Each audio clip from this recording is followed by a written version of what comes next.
امیدوارم حالتون خوب باشه. بهتون تبریک میگم، شما اولین قدم خودتون رو گذاشتید برای کسب و کار آنلاین خودتون، برای بیزینس آنلاین خودتون. خیلی خیلی بهتون تبریک میگم، شما تصمیم بسیار خوبی گرفتید.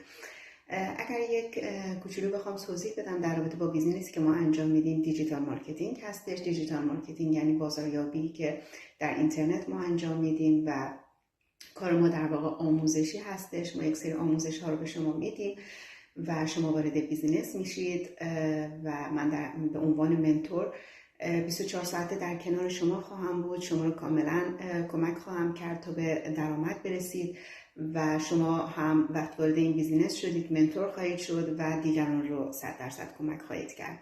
در این بیزینس شما میتونید با تلاش و کوشش خودتون و استمرار خودتون به درآمدهای بسیار خوبی برسید. ما تحت نظر یک شرکت ژاپنی کار خواهیم کرد. محصولات این شرکت ژاپنی محصولاتی است که در رابطه با سلامتی بدن خودتون و خانواده‌تون هستش. محصولات تمام ایزوهای مورد نظر رو داره، حتی ایزوهایی که مربوط به محصولات پزشکی هستن، چون در درمان بسیار از بیماری‌ها از جمله بیماری‌های روده و سرطان کمک خواهد کرد. این بیزینس کاملا قانونی هستش و به خاطرش باید پرداخت مالیات داشته باشید. شرایط خاصی نداره.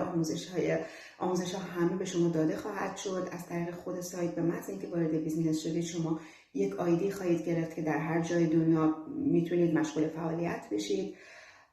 زمانش دست خودتون هستش. حداقل با 2 تا 3 ساعت در روز میتونید به موفقیت های خیلی خوبی برسید. سن خاصی نداره، از 18 سال تا هر زمانی که هست. حتی دوستان بازنشسته بسیار زیادی در این بیزینس هستن و دانشجوهای زیادی در این بیزینس هستن و از هر شغلی که فکر کنید، پرستار، معلم، پزشک، وکیل، خانه‌دار.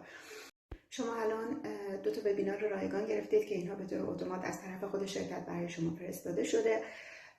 2 تا وبینار 45 دقیقه‌ای هست، حتما نگاه بکنید. در رابطه با اطلاعات اولیه بیزینس هستش و در کنارش دوستانی که در این زمینه‌ها به موفقیت رسیدن رو خواهید دید.